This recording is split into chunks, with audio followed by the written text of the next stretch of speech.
My kids and I call this the sidewalk garden because this is where the sidewalk is, off the back of our property. And I have pomegranates at the end of each end of it. There's one. But last year, well, during the winter, our dog completely trounced and dug up the pomegranate and all the flowers I had in this side. So I've put in a new pomegranate. I'm not sure if you can see the green on that, but there's a new one and it's alive. It's gonna come back up. It's gonna, well, not back up, it's gonna come up and it's gonna do well, hopefully as well as my other pomegranates. There's a weed, need to get that at some point. I put in some hollyhocks. They're very small and I'm not sure how well they're gonna do because I had berries and things in this bed and the dog just was uncontrollable, you know. When they're at that 18-month-old stage, they just chew and dig everything. So I've got a yes, I'm talking about you. Yes, I am. I've got a false indigo here, and this is a replacement. The rest of my false indigos look like that. So much larger. I mean, they were all doing so well. So big and beautiful. I've got one right here. But over here, there again, the dog tore it up, so I had to put in replacements. I'm just so thankful that I had taken cuttings and rooted them. So now I have replacements. And this is catnip that my cat loves so much, but it got absolutely huge and I had to cut it back, so it's looking a little ugly right now. Yes, I'm telling everybody what a bad dog you are. Now, everyone's going to say, what in the world are you doing with a toilet and a sink in your yard? Well, let's see, the kids have left this. Let me pick this up. I decided it didn't work, and I was not going to take it to the dump. What could I do with this? So I stuck it in the garden, put some plants in the back. Sometimes I'm out here and I'm weeding and it's getting hot and I want to sit down. Well, I just take a seat on that throne right there.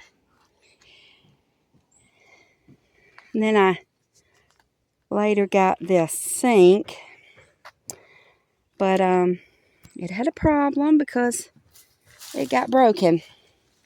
Well, what do you do? Let's see. What do you do with a broken sink? You set it in your garden. Now, right now, I've got some random bits of hoses because I'm replacing, I'm switching out my hose lines for the yard and the garden, and I just kind of set these here for when I get to it so they're not all over the house. And I don't know if y'all know what this is, but this is, you just can't have a garden or a home in the country or homestead or any of that if you don't have diatomaceous earth. And this is our puffer. It's sitting here because one of my daughters was starting a new garden bed out in the yard, and it was full of ants. And so we deal with that without chemicals because we don't do chemicals at all. We put diatomaceous earth in here, and you put it all over the ants and the ant beds and everything where they're at, and it kills them and it drives them off. And that's how we deal with. I don't mind ants being in my yard, but not where I'm working, and not where my children are working, and not where they need to be. So this is sitting here because she was using it, but I'm gonna take it back in. So it doesn't need to be there. But unfortunately, the pretty flowers that I had put, other than the oxalis there, right there, the prettier things that I had planted in there died because this elderberry has gone completely wild. I think right now I'm 5'6", and I think my fence post there is at about 5'6" as well. So let's see, that's 1, 2, 3, 4 feet taller. I mean, it's just gone wild, and it's shading this particular section of my garden out. So there's a lot of things here I can't grow. Apparently, very good at growing that weed right there. I wish I knew the name of it. I think it might be mugwort. which I know has medicinal properties, but there are also lookalikes, so I don't really want to chance it. But look at the elderberry blooms. Just look at that. I mean, I'm going to be making some really good elderberry syrup this year. We made a bunch last year, but this year is going to be, we're going to have a bumper crop. It's really getting wild. It's really getting wild.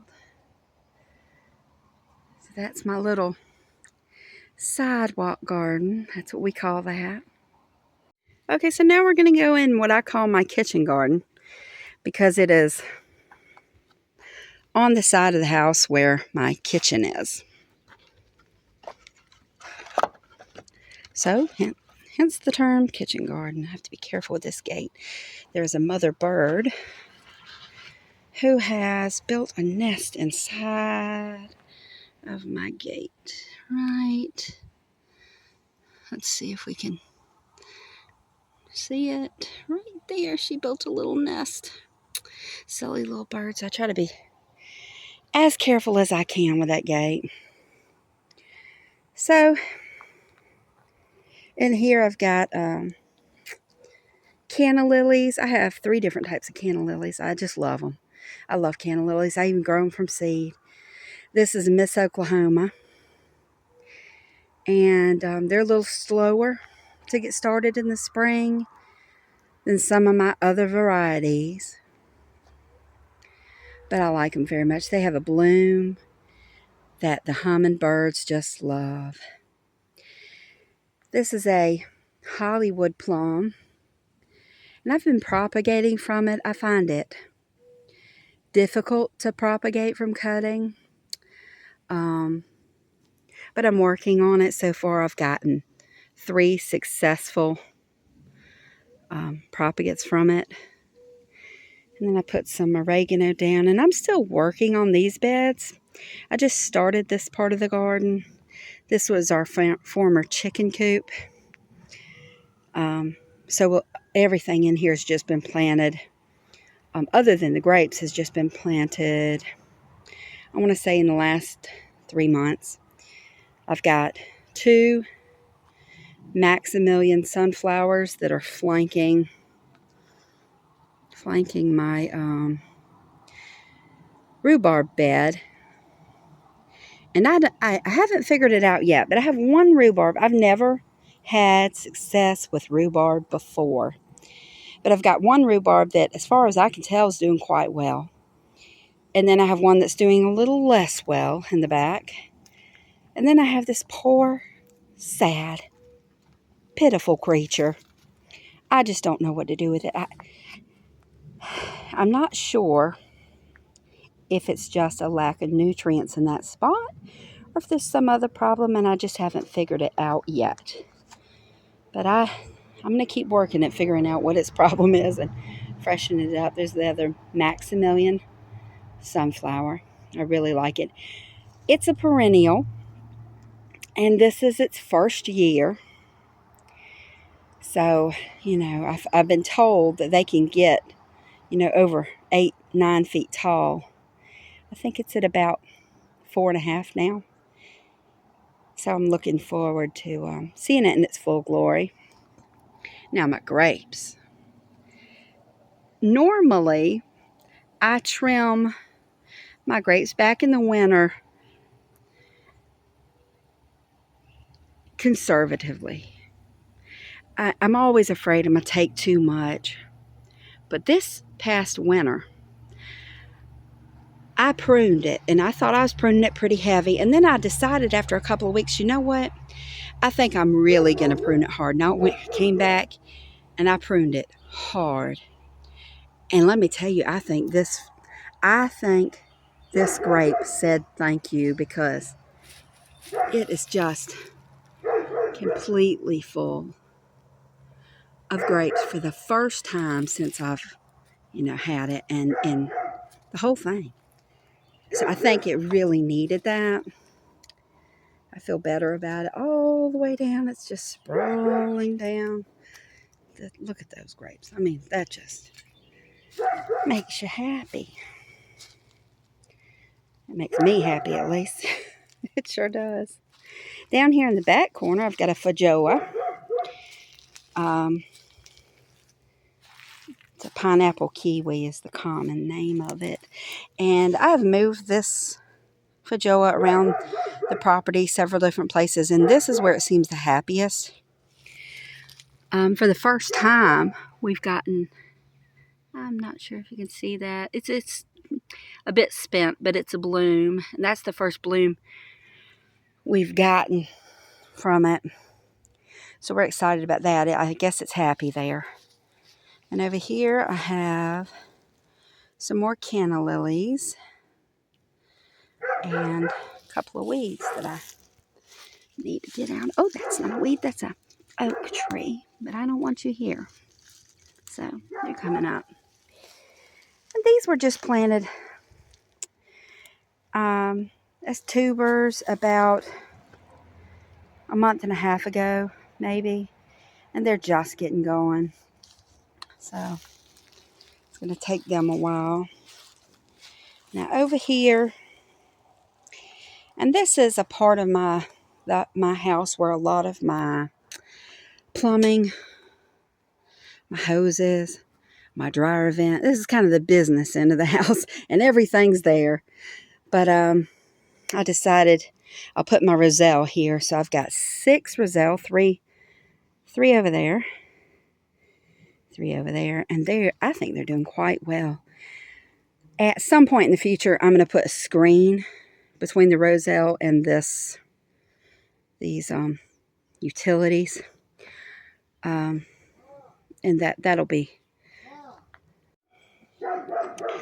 So yeah, I think if I put a screen up in front of that, but behind the roselle later, it'll look nice. Now, most of my plants in this garden are perennials, and I'd like to keep it that way, but I do not believe that the roselle is going to act as a perennial here in my zone. Now, I think in Florida it does. And perennial roselle is a hibiscus, and I have other hibiscus. I have Confederate rose, which is a hibiscus, and it comes back every year, but I'm not sure if this one will. We will see. And then over here, I have I want to say Ponderosa. Let's check. No, Santa Rosa. Santa Rosa plum. And I did prune it. I did prune it in the winter. It just went insane in the spring. And I'll be pruning it again later. But right now, I want to let it get some vigor going and let it spread out and be happy. And there's I don't know the variety of these canna lilies. They came to me in a bag of leaves that I collected for mulch for my garden. And that was, I think I got these in a bag maybe 3 or 4 years ago. And they're my best canna lilies. Their leaves are just gigantic. And they make such big, beautiful red flowers. And the hummingbirds just love them. So that's this garden. What I call my kitchen garden. And we have it's not a great little swing, but it works for us. The object of my gardens and the way that I do things is really just to have the plants and things around me that I want without spending any money. And so far, it might not be perfect and beautiful the way some other gardens are, but it's beautiful for me. And it works for my family. And it gives my kids somewhere to come out and sit when they're done with their homeschooling and get some fresh air and run around in the yard and kind of be happy and relax. So that's the kitchen garden.